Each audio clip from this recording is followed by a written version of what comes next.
Mr. Speaker, earlier this week, this House marked the one-year anniversary of the horrific attacks on October the 7th.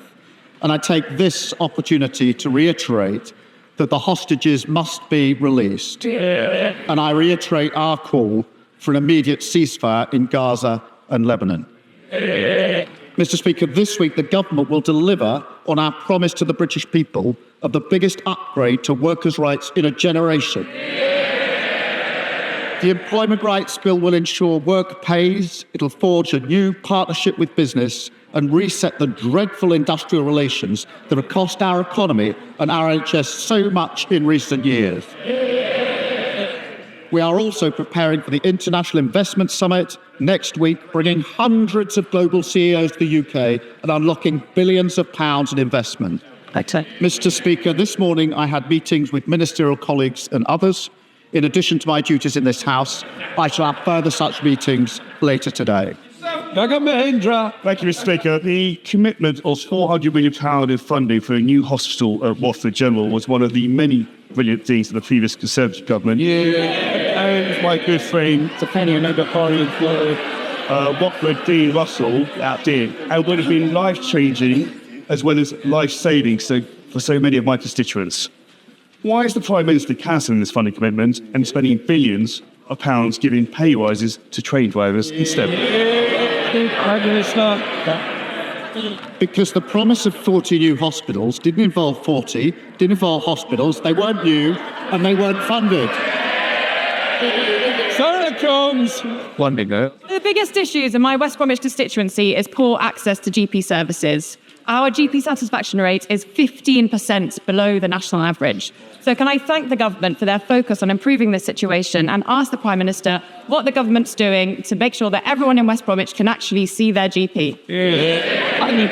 Well, I thank her for her question. The most visible sign of failure of the last government was the NHS. And we are going to expand the role of community pharmacies and accelerate the rollout of independent prescribers.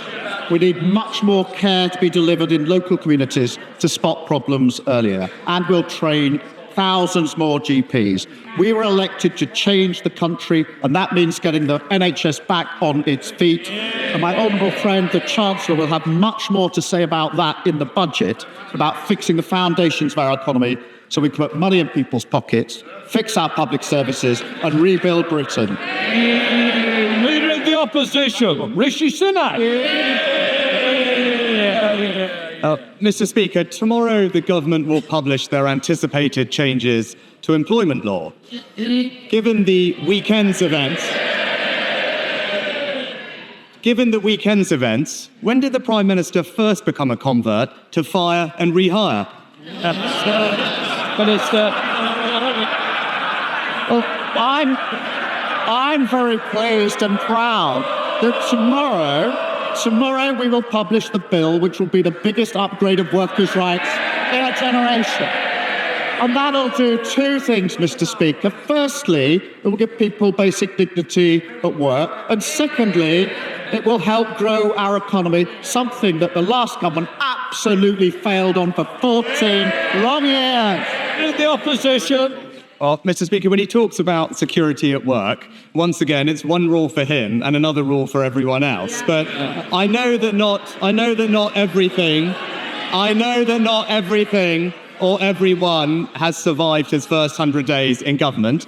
So can he confirm that when he promised not to raise income tax, national insurance or VAT, that commitment applies to both employer and employee national insurance contributions? Minister. Mr. Speaker, as he well knows, I'm not going to get drawn on decisions that will be set out. We made an absolute commitment in relation to not raising tax on working people.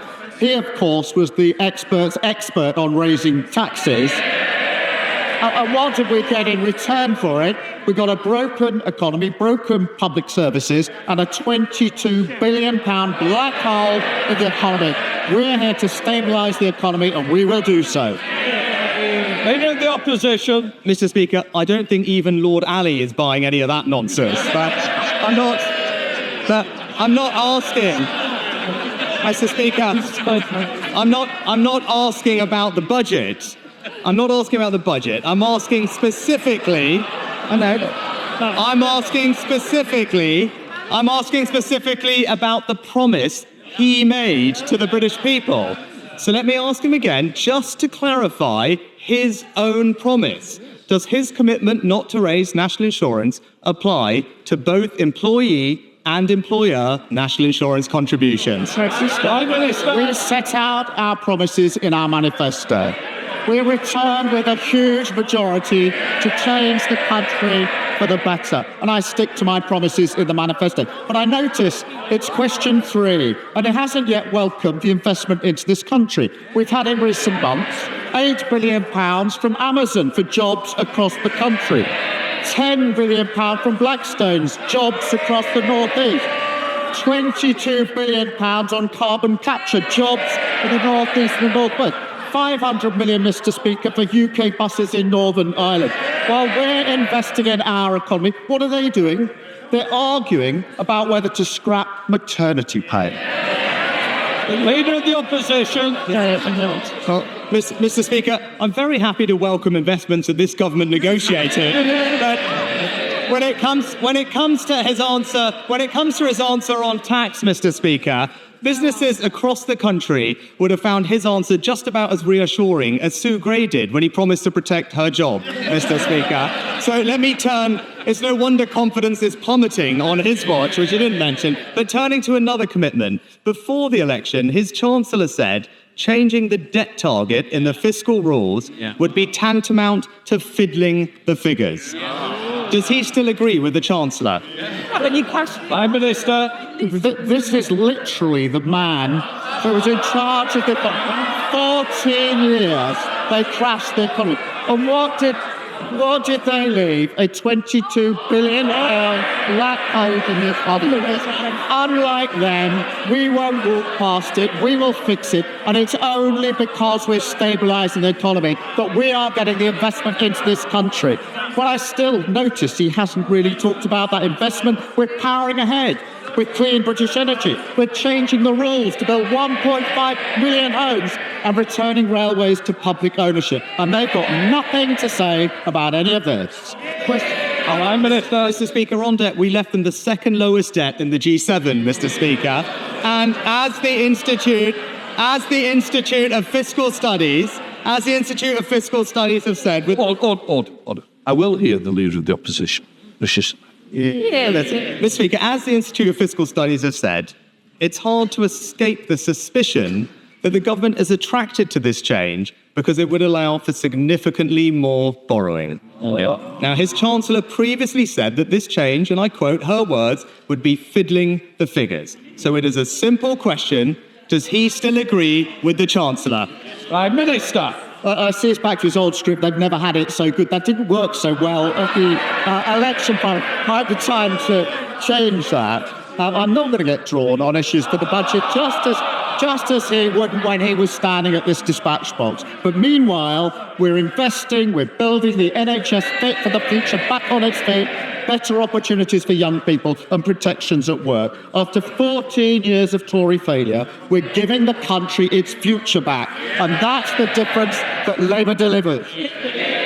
Mr. Speaker, it is clear he's opened the door to raising employer national insurance contributions, including on pensions, and fiddling the figures that he can borrow more. And he talks about what he's achieved. Well, economic confidence is plummeting, growth is now stalling, and the UK's borrowing costs are rising on his watch, Mr. Speaker. But look, Mr. Speaker, can I close on another important topic? Because yesterday's intervention from the head of MI5 would have been sobering for the whole House. And not least his warning that Britain faces the most complex and interconnected threats in our country's history. Now, I know the Prime Minister will agree with me that we all owe our security services a debt of gratitude for what they do to keep us safe.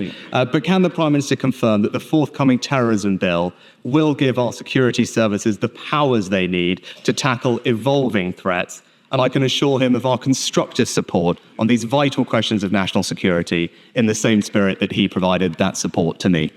Prime Minister. Well, I can confirm that we will give the security forces and services the powers that they need. And I hope that is a shared objective across the House. They do an incredibly important job for us. But he talks about the economy. It's a real shame the party opposite can't simply, well, he did at the beginning of his question a moment ago, listen on, it's a shame they can't celebrate Britain's success under this government. Of course we've got to take tough decisions. But when investment is pouring in, as it has been in recent weeks, when the NHS strikes are coming to an end, when houses are getting built, we're delivering the biggest upgrade of workers' rights in a generation.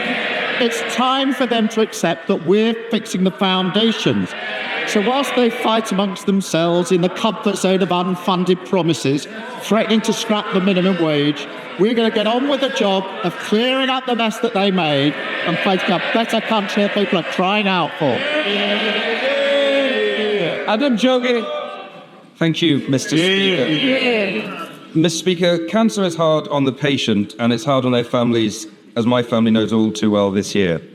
Can I ask the Prime Minister to commit to doing all he can to improve research, early diagnosis and patient care for those with cancer? And will he join me in thanking the NHS staff who've looked after my dad in recent weeks and thousands of cancer patients like him in Newcastle and Lyme and up and down our United Kingdom? I was sorry to hear about my honourable friend's father, and I think we would all pass him our best wishes. Cancer is another example of the dreadful state the last government left the NHS in. The Darzi report published just a few weeks ago showed that some cancer standards have not been met since 2015, and no progress was made in diagnosing cancer at stage 1 and stage 2 between 2013 and 2021.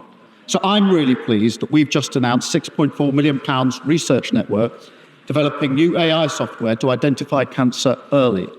We will get the NHS catching cancer on time, diagnosing it earlier and treating it faster. Leader of the Liberal Democrats, Sir Ed Davey. Thank you, Mr. Speaker. Across this House, we all agree that we need to get our economy growing strongly again so we can improve people's lives and raise the money for our public services. Liberal Democrats believe that one of the best ways of doing that is to improve our relationship with our European neighbours on things like trade. And I welcome the fact that the Prime Minister has made this a priority in his first few weeks. But what I just don't understand is that he's ruled out negotiating a youth mobility scheme with our European partners. This could be so good for young people, for businesses, and for re-establishing that relationship. So will you reconsider this? Prime Minister. Well, he's right. We do need a better deal with the EU than the bad deal we got under the last government. And that's why I was very pleased to meet the President of the Commission last week to talk about how we can improve on the deal. In our manifesto, we had clear red lines about the single market, customs union, freedom of movement, and we will negotiate with those red lines in place. David. Well, I'm disappointed about the youth mobility scheme. Maybe we can come back to that. But he's right to say one of the many problems for our economy coming from the dreadful Brexit deal was the red tape that's been put on businesses. Now, there are many examples of that, Mr. Speaker, but a new example came to me earlier this week, and it affects fishermen in the Falklands, who are otherwise having to pay huge amounts in tariffs to be able to sell their produce into the European market or sail under a Spanish flag. So when the Prime Minister renegotiates the trade deal, can you remember the overseas territories? And ensure that British citizens fishing off the Falklands can sail proudly under the Union Jack. Prime Minister. My uncle nearly lost his life when his ship was torpedoed defending the Falklands. They are British, and they will remain British. And sovereignty in Gibraltar is equally not to be negotiated. Of course, we will do everything we can to make it easier for all businesses to trade more freely so we can grow our economy. I'm very, very clear about the Falklands. It's personal to me. John Pierce. Thank you, Mr. Speaker. Conservative-led Derbyshire County Council are proposing to cut adult day centres and care homes across Derbyshire. My constituent, Pat, was diagnosed with dementia in 2016. The Jubilee Centre in New Mills is a lifeline for her and her family. She always returns happier, less confused and less anxious. And for her partner David and main carer, it provides vital respite while she's there. They do not know how they'll survive without it. Will the Prime Minister join with me in asking the Conservatives on Derbyshire County Council to think again and oppose these devastating cuts to older people and their families? Well, I'm shocked to hear of the impact on Derbyshire Council that he's just described, who are proposing cutbacks on adult social care. And councils across the country were at the front line of the last government's ruinous economic failure. It's left people who rely on services counting the cost. Now, there's no quick fix to this, but we will provide councils with more stability and certainty through multi-year funding settlements, ensuring councils can plan their finances for the future properly. And we will work with local leaders to deliver this. Thank you. Prime Minister any sense of unease that though he is the Prime Minister of Great Britain and Northern Ireland, there are over 300 areas of law in Northern Ireland where the legislation is made in a foreign parliament. Has the Prime Minister any ambition of recovering UK sovereignty over those 300 areas of law and thereby restoring the equal citizenships of my constituents and ending their disenfranchising in respect of making laws that govern much of their economy? Prime Minister. I thank you for raising that issue, which of course is an important issue. The Windsor Framework was negotiated by the last government. We supported it, and we continue to support it, and we'll work to make sure it's implemented properly and fully. Don't make it clear. Mr. Speaker, 1 in 2 children in my constituency live in poverty after housing costs are taken into account. So I welcome the government's commitment to tackling child poverty. But we all know that every year of poverty has a long-term impact. So could the Prime Minister tell us that the Welcome Child Poverty Task Force, which is underway, could he tell us when he expects that to report so we can see action? Well, I thank my honourable friend for a very important question. It is appalling that child poverty went up 700,000 since 2010. And after the last Labour government did so much to bring it down, and tackling this is at the heart of our mission to break down the barriers to opportunity. The task force is developing the strategy to reduce child poverty, and it will be published in spring of next year. Shabana Raji. Speak for Leicester. The Prime Minister's decision to impose VAT on independent schools strips hard-working families of the choice for what is best for their children, while risking job losses for teachers, increasing class sizes, and squeezing state school resources to their absolute limit. With these impending threats, what actions is the Prime Minister taking to mitigate these effects if he is not undertaking an impact assessment to understand them? But I do understand that many parents across the country save hard to be able to send their children to private school because they have aspiration for their children. So does every parent who sends their children to a state school. And the problem we have is we don't have enough teachers in key subjects in our state secondary school. Now, the party opposite may be prepared to tolerate that. I'm not. And that's why we've made this change to fund 6,500 teachers. And they chunter on. But they have to answer the question, which none of them are answering. If they're not going to make this change, are they going to leave our state secondaries without the teachers they need? Or are they going to cut the education budget by £1.5 billion? Which is it? Police McIntyre. Mr. Speaker, Gloucester has a proud military history from the Battle of Imjin River to RAF Quedgley and the glorious Gloucesters. In fact, almost 10% of Gloucester households are home to a veteran. So can the Prime Minister update this House on what this government is doing to support veterans, in particular how he will meet his promise to make sure that every veteran in Gloucester has a roof over their head? Prime Minister. We owe an enormous debt to all of our veterans, and it was a great honour to announce at our party conference that our plans to build new homes across the country will ensure that homeless veterans are at the front line of the queue for new social housing, recognise the incredible sacrifice and contribution that they make. We will repay all those who served us and house all veterans in housing needs, ensuring homes are there for heroes. We're also ensuring veterans have access to support, including with mental health and employment. Sir Julian Smith. Mr. Speaker, special education needs budgets in North Yorkshire and across the UK are under huge pressure. Could I ask the Prime Minister and the Chancellor, as they prepare for the budget, could they look carefully at how increased funding and changes to the funding formula could make a massive difference to thousands of lives of children across the country? Yes.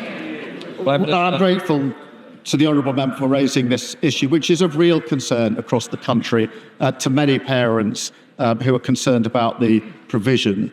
And I do agree that children with special educational needs and disabilities are being failed, with parents struggling to get their children the support that they need and deserve. And we have to change that. I'm determined to raise standards for every child so they succeed in education. And we will work with the sector and across the House where we can to deliver on that mission, which is very important for many parents who'll be watching this today. Clerk Murphy. Thank you, Mr. Speaker. Can I welcome the Prime Minister's focus on economic growth, and I look forward to the International Investment Summit next week. One area where constituents across the country want to see thrive is their local high street, and the Prime Minister will know from his own visit to the top of town in Basingstoke that it has huge potential, but it's not what it could be. Could I ask the Prime Minister what support this government will give to ensure that high streets across the country are able to grow and thrive? Prime Minister. Well, I do remember that visit, and here's the new political divide. Invest with Labour or decline with the Tories. But that's how I was very pleased to read out the investments we've had in the last few weeks. We've got a big summit coming up on Monday, hundreds of CEOs coming, and I'm confident we'll be making further such investment announcements in weeks to come. And that is what will fix our economy, stabilise our economy. It's because we're taking the tough decisions. The investment is now flowing into this country, fulfil on our obligation to raise living standards across the country. Hello, Morgan. Thank you very much, Mr. Speaker.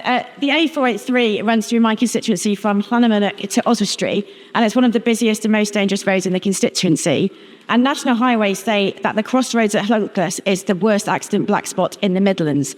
They've got a proposal to improve the situation, but Treasury rules place a higher value on road speed than they do on the lives of North Shropshire's residents. So will the Prime Minister look at flexing these rules to back National Highways and back my residents to give them the safe road they deserve? Prime Minister. Well, I thank the honourable member for raising this. It's obviously a really big, important issue in her constituency. And it is vital that as we invest, we do improve safety and deliver better journeys for drivers.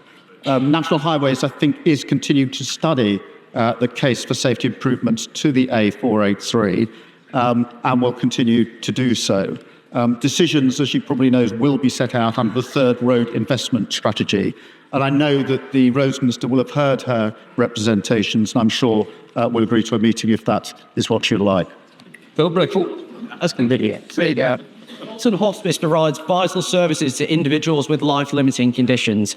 Yet, like hospices across the country, it faces a difficult financial future and is reliant on fundraising, including the kind donations I was able to raise when I climbed Mount Kilimanjaro last year. From the campaign run by the local paper, the Bold News.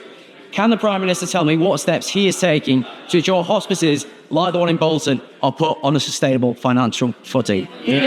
Well, look, I first congratulate him on his efforts in relation to the local hospice.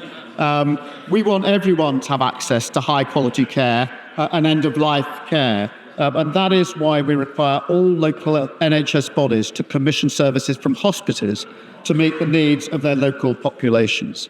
Most hospices are charitable, independent organisations who also receive funding for providing NHS services. We have inherited a huge problem with the £22 billion black hole, but nonetheless, we are determined to move forward on this. Mr. Speaker, since the signing of the Belfast Agreement in 1998, more people in Northern Ireland have now sadly lost their lives to suicide than those that were killed during the 30 years of the Troubles. Would the Prime Minister agree that the challenges with poor mental health in Northern Ireland, some of which are directly related to the violence of our past, is a unique and pressing legacy of the Troubles? So would he therefore commit to tasking his government to work collaboratively with the Department of Health in Northern Ireland to explore how these issues can be properly recognised and resolved? Good question, Mark. Well, I thank him for raising this important issue. I do know firsthand the deep impact that the Troubles have had on so many in Northern Ireland. We must ensure that those with mental health issues receive the support and the care that they need. Now, public services obviously devolved in Northern Ireland, but we will work with the executive and leaders to support them in delivering better outcomes, which is why my Secretary of State for Health spoke to the Health Minister in Northern Ireland in the first week he was in the department. And I'm sure that he'd be prepared to follow up should the honourable member wish so. John Morris. Thank you, Mr. Speaker. In my constituency of Hexham, frightened parents and their families having to fight tooth and nail and travel extremely long distances to secure fair treatment and full education for their children. Can the Prime Minister outline steps that the government will take to improve outcomes and results for SEND families, particularly in the most rural parts of the North East? Prime Minister. Well, I thank him for his question. I think this reinforces that the SEND provisions were a failure of the last government, particularly in rural communities. This has come from both sides of the House. It's a really important issue. We have a duty now to pick this up and to ensure that all children with SEND receive the right support to succeed in their education, and we will continue to do so. David, on the assisted dying private members bill, the government's quite rightly staying neutral. But the real issue with that bill is the time constraints of private legislation make it very difficult to get it right first time. If we get this wrong first time, the consequences are too terrible to contemplate. In 1967, the government of the day gave the government time to allow David Steele's abortion bill to go through. Would the Prime Minister commit to giving extra time out of government time to this bill to ensure that we get this right first time? Prime Minister. I thank him for raising this question on a really important issue. And I do understand there are strongly held views across the House and on both sides and within both sides, if I can put it in that way. I do agree with him that it is important that we ensure that any change to the law, if there is to be one, is effective. Now, if this House gives the bill a second reading, it will, of course, then go to the committee as usual, which will allow that more detailed scrutiny. But we do need the discussion more broadly on this important issue. With shared prosperity funding drawing to a close and Cornwall having some of the greatest potential in Europe in critical minerals and renewable energy, it's time for our aspiring Celtic tiger to identify much more strategic sources of investment funding which take us away from the short-termist begging bowl politics of the last decade. Will the Prime Minister meet with the Cornish MPs to discuss the future of industrial and social funding in Cornwall? Minister.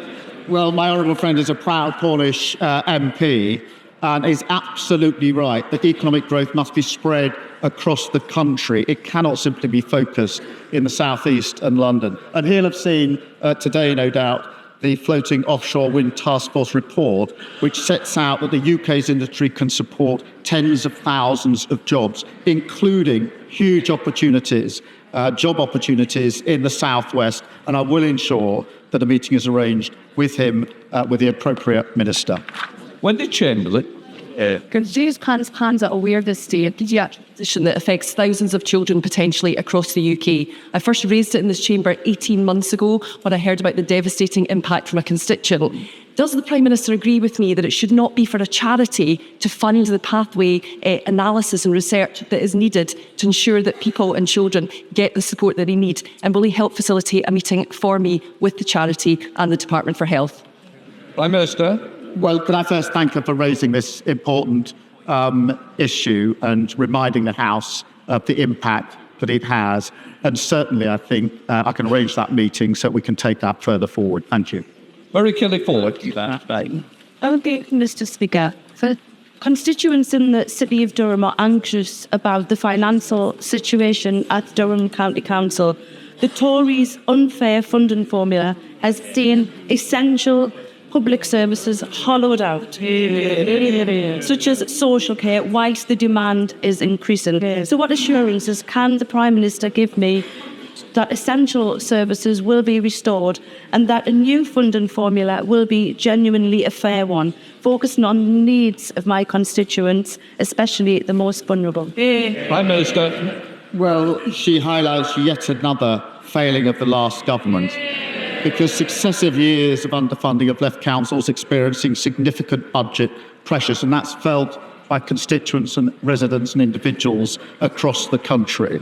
This government will clear up the mess, will get councils back on their feet. Partly, multi-year funding settlements will help to allow longer-term work to be done. But we recognise the importance of councils. They know their communities best, and with greater stability, we can support them in ensuring that services they provide get to the people that need it. Caroline Downey. April, over 50 homes and businesses in Gosport found themselves underwater when Storm Pyrrhic hit. Some have still not been able to return to their properties, and it's now been upgraded to a 1 in 20-year risk. We still haven't had a decision from the Environment Agency about flood and coastal erosion risk management funding, which we've applied for. And despite requests, I still haven't been able to secure a meeting with his DEFRA team. Winter is coming. My constituents are worried. When is he going to grip this? Prime Minister. Well, look, this is a really important issue in terms of, well, we're not going to take lessons from the party opposite. Year after year after year, we visited constituencies and areas which were flooded because there'd been a failure to take adequate protection. So I won't take that. What I said in the election campaign is that we would set up a flood resilience task force to get ahead of this. We will do that, and I'll ensure that she can get such further information as she needs. Dawn Butler, final question. Thank you, Mr. Speaker. October is Black History Month, and the theme this year is reclaiming the narrative. I want to thank Mr. Speaker for the event that you will be doing in your apartments with the Temptations and the Prime Minister. The Temptations tribute band. And the Prime Minister will be having an event in number 10 this evening. Well, the Prime Minister agreed with me that it's important that we continue to have a debate on the floor of this House in government's time on Black History Month. Prime Minister. Well, I'm not sure just at the moment going to something that's labelled Temptations is quite where I should go. Look, this is a really important initiative. There will be... it is important it's being marked, and I'm very pleased to be hosting the event this evening, to which I think she is coming. Thank you. Right, that completes Prime Minister's question.